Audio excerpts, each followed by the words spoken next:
Hey guys, hello everyone. Welcome to Easy Eco with me. Today I am going to discuss about paper of Net Economics July 2018. Then let us start. Question first is which of the following will be true for both monopoly and monopolistic competition in the short run। यानी कि short run में monopolistic competition and monopoly market जो है, इनमें से कौन सी statement जो है वो बिल्कुल सही होगी। तो इसका राइट आंसर होगा ऑप्शन नंबर ए, यानी कि जो प्राइस है वो ग्रेटर देन प्राइस जो है वो ग्रेटर देन एमसी और एमआर दोनों होते हैं। ठीक है, प्राइस जो है वो दोनों प्राइस जो है वो एमआर और एमसी से ग्रेटर देन होता है। ये सिचुएशन होती है अल्पकाल में। एकाधिकारी प्रतियोगिता मार्केट जो है उसमें मांग वक्र जो है वो ऋणात्मक ढाल का होता है, जिससे मूल्य लोच भी क्या है, ऋणात्मक ढाल की होती है। और इसमें एक कंडीशन है कि एमसी, अब मोनोपोली एंड मोनोपोलिस्टिक में इक्विलिब्रियम कंडीशन होती है कि MC is equal to MR होता है।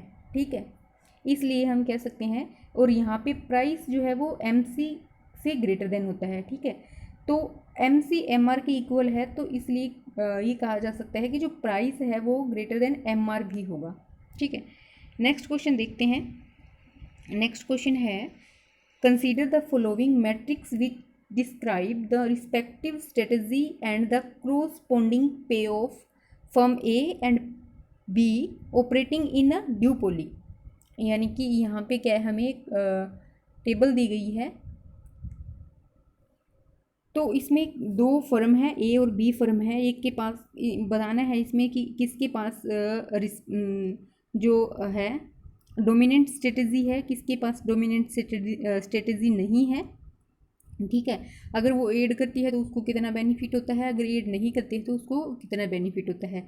तो स्टेटमेंट हमें दी गई हैं, ये तीन स्टेटमेंट दी गई हैं कि firm A has no dominant strategy. तो ये जो स्टेटमेंट है ये बिल्कुल सही है, क्योंकि ए के पास डोमिनेंट स्ट्रेटजी का मतलब है कि इसके पास कोई भी प्रबल रणनीति नहीं है। क्यों? क्योंकि अगर फर्म ए जो है वो अगर विज्ञापन करती है तो उसका उत्पादन क्या होगा, क्रमशः उसको उत्पादन होगा, अगर वो विज्ञापन करती है तो उसका होगा, विज्ञापन करती है तो 11 और 16 के इक्वल होगा, और नहीं करती है तो 7 और 20 के इक्वल होगा। ठीक है, तो सॉरी ये यहाँ पे आएगा, इसका 7 और 9 के इक्वल होगा। ठीक है, अगर विज्ञापन नहीं करती है तो 7 और 9 के इक्वल होगा। और फर्म जो बी है, बी के पास क्या है, बी के पास हम कह सकते हैं कि इसके पास डोमिनेंट स्ट्रेटजी है। क्यों? क्योंकि अगर बी जो है, बी का हम इस तरह से काउंट करेंगे, बी अगर विज्ञापन करती है तो उसका उत्पादन कितना होगा, 6 और 9 होगा, एंड अगर विज्ञापन नहीं करती है तो 0 और 2 होगा। तो इसका मतलब है कि जो 0 और 2 है वो क्या है, 6 और 9 से कम है। ठीक है, इसकी तुलना में कम है।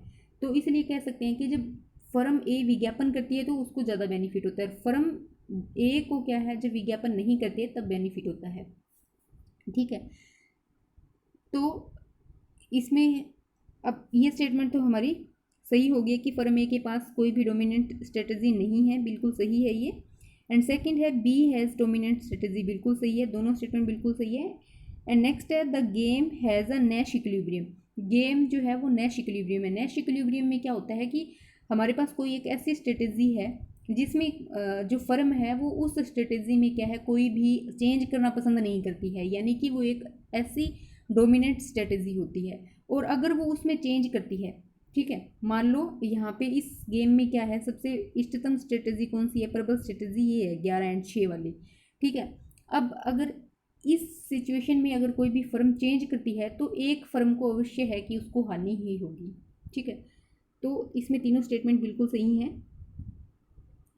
एंड नेक्स्ट डी भी दे रखा है इसमें कि neither firm A nor firm B has a dominant strategy, यानी कि ए और बी दोनों फर्म के पास कोई भी प्रबल रणनीति नहीं है। तो ये ऑप्शन गलत हो जाएगा क्योंकि बी के पास प्रबल रणनीति है।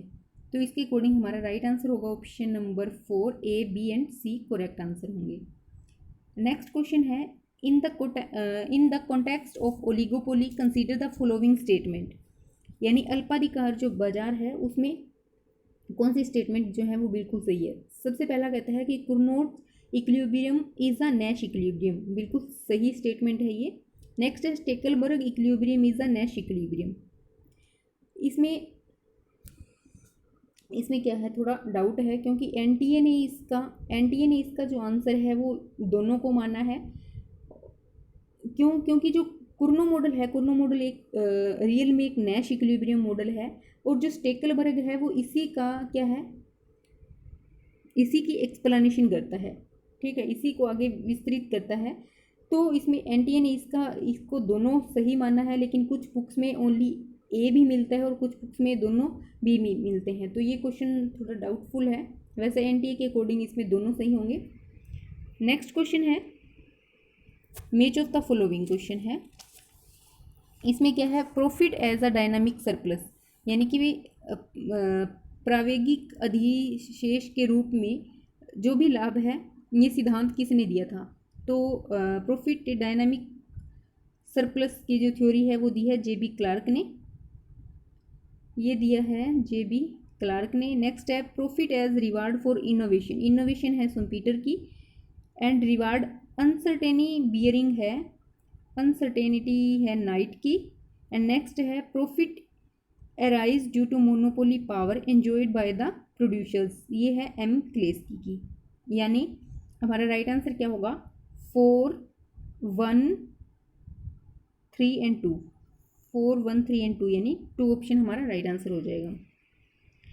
नेक्स्ट क्वेश्चन है when the marginal cost is equal to average cost the slope of average cost, यानी कि जब मार्जिनल कॉस्ट एंड जब एमसी और एवरेज कॉस्ट हैं जब दोनों इक्वल हों, एसी और एमसी जब दोनों इक्वल होती हैं, तो उसका जो स्लोप है, एवरेज कॉस्ट का स्लोप है, वो क्या होता है? तो इसका राइट आंसर होगा ऑप्शन नंबर सी, यानी 0 के इक्वल होता है।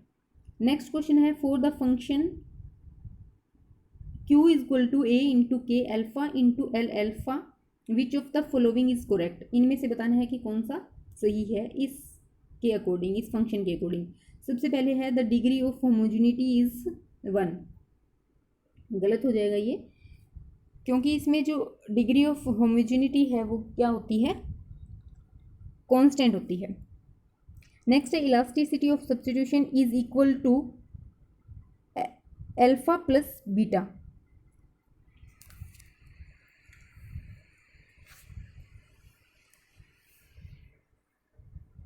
एंड नेक्स्ट है output elasticity with respect to capital is alpha. तो इसमें जो राइट आंसर होगा वो होगा ऑप्शन नंबर सी, यानी कि आउटपुट इलास्टिसिटी जो है वो कैपिटल का जो शेयर है वो कौन शेयर करता है, अल्फा, ठीक है। नेक्स्ट क्वेश्चन है when an information asymmetric is observed after an agreement obtained between individual it is called, यानी कि जब किसी भी दो व्यक्ति हैं उनके बीच कोई भी करार होता है, उसके बाद जो इन्फॉर्मेशन है उसमें क्या है, एसिमेट्रिक या फिर असमिता पाई जाती है, यानी कि उनके पास पूर्ण सूचना नहीं होती है, तो इस प्रॉब्लम को क्या कहा जाता है? तो इसका राइट आंसर होगा ऑप्शन नंबर बी, यानी मोल हजार्ड की प्रॉब्लम होती है ये। नेक्स्ट क्वेश्चन है in the given diagram after the price change the price line shift from P Q to P Q dash, यानी कि सबसे पहले जो प्राइस लाइन है वो क्या है, ये वाली है, ठीक है। उसके बाद क्या है, प्राइस में क्या है, चेंज हो जाता है, ठीक है। तो जो ये क्या है, शिफ्ट हो जाती है, पी क्यू से पी क्यू डैश में शिफ्ट हो जाती है। And consumer comes to equilibrium at B point instead of point A, यानी कि पहले क्या था, वो इस प्राइस लाइन पे तो इतनी वस्तु खरीद रहा था, लेकिन जैसे ही प्राइस कम हुई है तो वो क्या है, इतनी मात्रा खरीदनी, यानी मात्रा कम कर दी है उसने, ठीक है। तो इसमें हमें बताना है कि ये जो वस्तु है ये कौन सी वस्तु है, ठीक है, इन्फीरियर है, नॉर्मल है, या फिर गिफिन गुड्स है। तो ओबियस है ये, इसका राइट आंसर होगा ऑप्शन नंबर सी, यानी कि गिफिन गुड्स है, यानी कि प्राइस कम होने के बाद भी उसकी जो डिमांड है वो क्या है, कम हो रही है, और अगर प्राइस बढ़ते हैं तो इसकी प्राइस बढ़ती है, दैट इज गिवन गुड्स। नेक्स्ट क्वेश्चन है which amongst the following is correct description in inverse demand function. इसमें बताना है inverse demand function. Basically demand function क्या होता है, demand function dependent of P, यानी ये डिपेंड करता है प्राइस पे। अब हमें पूछा है इनवर्स यानी कि इसका उल्टा, तो इसका उल्टा क्या हो जाएगा, P is equal to function of D, यानी ए ऑप्शन इसका क्या है, राइट हो जाएगा। ठीक है।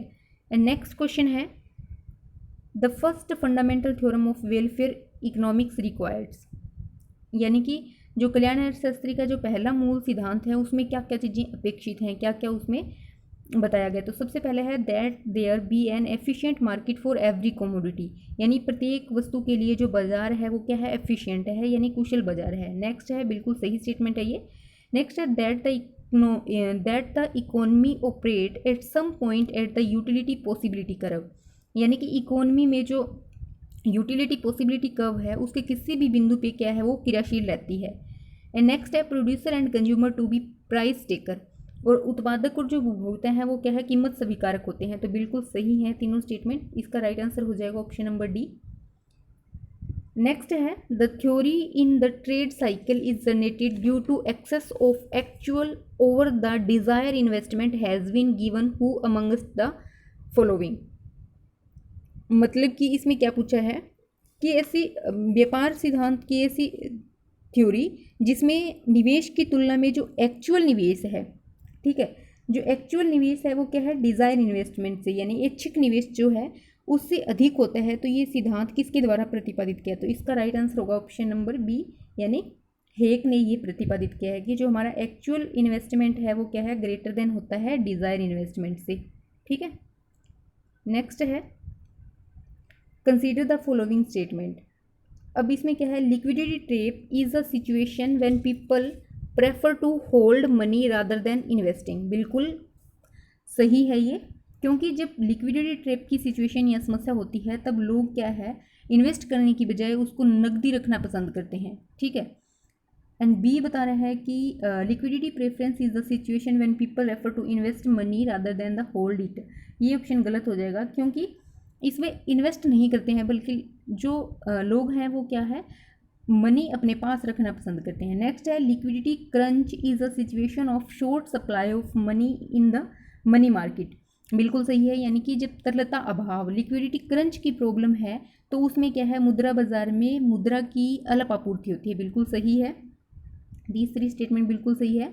नेक्स्ट है credit crunch is a situation short supply of money in the loan market. बिल्कुल सही है, यानी कि क्रेडिट क्रंच मतलब कि साख का अभाव जो है वो ऐसी स्थिति है जिसमें जो ऋण बाजार है उसमें क्या है, मुद्रा की अल्प आपूर्ति होती है। तो इसके अकॉर्डिंग हमारा राइट आंसर होगा ए, सी एंड डी, यानी B option is the right answer. Next question है menu cost in relation in inflation refers to, यानी कि जो मुद्रास्फीति के संदर्भ में जो मेन्यू लागत है उसका रिलेशन किससे है। तो इसका राइट आंसर होगा option number B, cost of altering prices list, कीमत सूची में परिवर्तन करने की लागत। कीमत सूची में परिवर्तन करने की जो भी लागत होती है, यानी कि जो हमारी मेन्यू फाइल होती है उसको जब हम चेंज करवाते हैं जो वो लागत आती है तो उसको हम क्या बोलते हैं, मेन्यू कॉस्ट बोलते हैं। नेक्स्ट आता है according to M Friedman quantity theory of money is the theory of, यानी कि फ्रीडमैन की जो थ्योरी है क्वांटिटी थ्योरी ऑफ मनी, इसको और किस नाम से जानते हैं। इसका राइट आंसर होगा डिमांड फॉर मनी, यानी मांग की, मुद्रा की मांग सिद्धांत के नाम से भी इसको जानते हैं। नेक्स्ट है gilt edged market means, gilt edged market जो है इसका क्या अर्थ होता है। तो इसका राइट आंसर होगा option number C, market of government securities.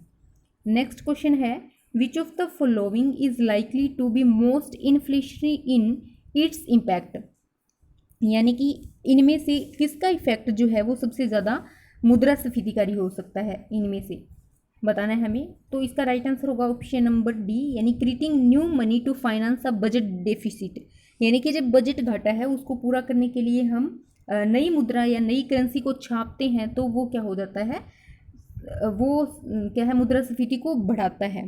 ठीक है, सबसे अधिक प्रभावकारी होता है।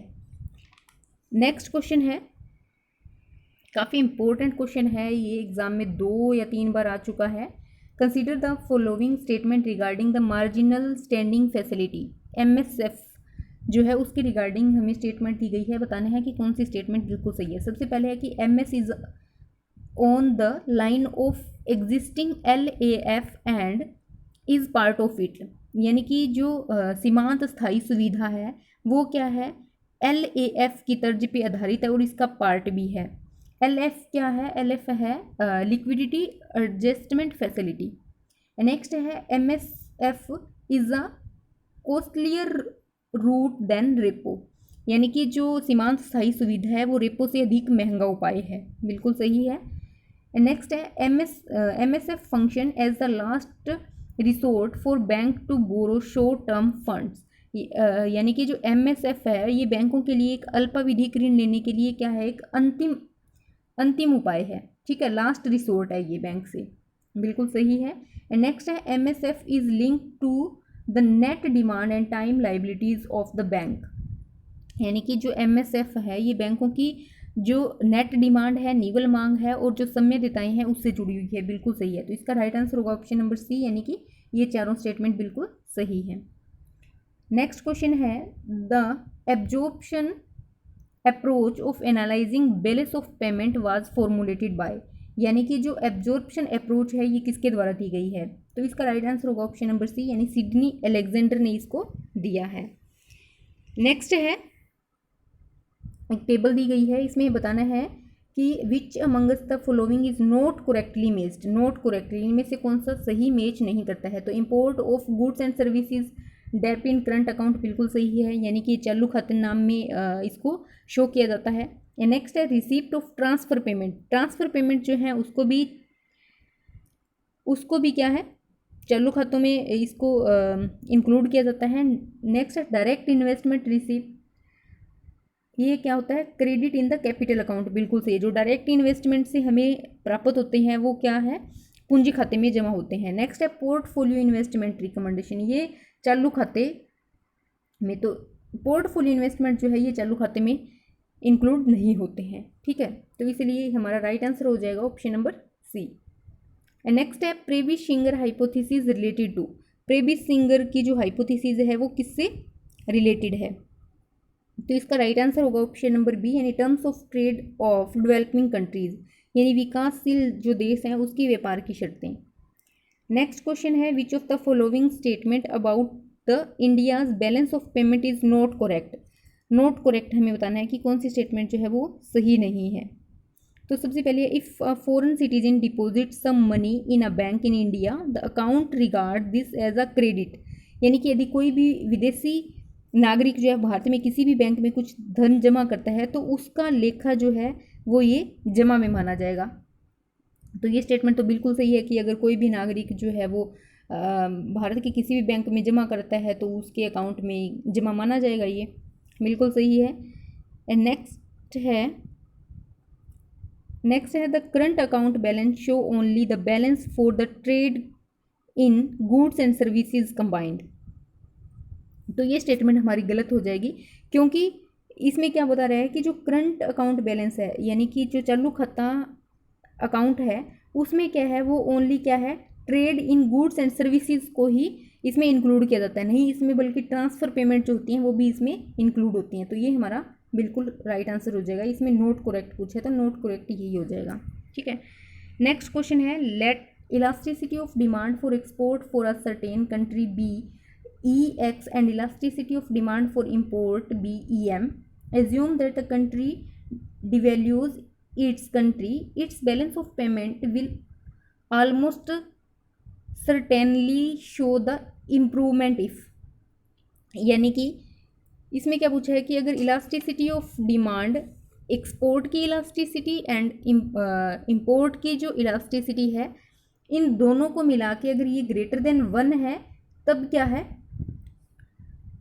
कोई भी जो देश है अपनी मुद्रा का अवमूल्यन करता है, तो इससे क्या है, अगर ये ग्रेटर देन 1 होता है तो इससे क्या है, बैलेंस ऑफ पेमेंट जो है वो उसमें क्या है, निश्चित रूप से सुधार दिखाता है, ठीक है।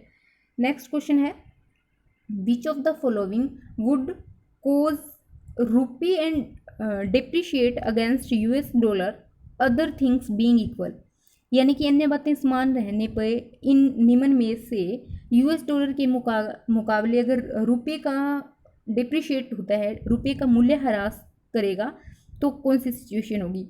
तो इसका राइट आंसर होगा ऑप्शन नंबर बी, यानी कि fall in income in USA. USA में अगर इनकम में गिरावट होती है तो यूएस डॉलर के मुकाबले रुपये का क्या है, मूल्य ह्रास होगा, उसका डेप्रिशिएशन होगा। नेक्स्ट है according to mercantile trade is, यानी कि जो मर्केंटाइल्स जो इकोनॉमिक्स हैं, यानी कि जो वाणिज्यवादी अर्थशास्त्री हैं, उनके अकॉर्डिंग जो व्यापार है वो क्या है? तो वो क्या एक पॉजिटिव सम गेम है, ठीक है, कि ये क्या मानते हैं कि ट्रेड करने से क्या है, बेनिफिट होता है हर किसी कंट्री को। नेक्स्ट क्वेश्चन है there is incomplete specialisation in production when country faces. इसमें क्या है कि उत्पादन की जो इनकम्प्लीट स्पेशलाइजेशन यानी अपूर्ण विशिष्टीकरण होता है जब देश के सामने इनमें से कौन सी सिचुएशन होती है? तो इसका राइट आंसर होगा ऑप्शन नंबर सी, यानी इंक्रीजिंग अपॉर्चुनिटी कॉस्ट, ठीक है। तो आज की वीडियो में 25 क्वेश्चन हमने कवर कर लिए हैं, ठीक है। इसको 4 पार्ट में हम कवर कर देंगे, पूरे 100 क्वेश्चन है, 4 पार्ट में इसको कवर कर देंगे। ये एक पेपर हमारा फिर से कंप्लीट हो जाएगा। और इसके अलावा हमने दिसंबर 2019 का जो पेपर है वो कवर कर लिया है। अगर कोई इसे देखना चाहता है तो वो इसकी प्लेलिस्ट में जाकर इसको देख सकते हैं। ओके गाइस, मिलते हैं नेक्स्ट वीडियो में।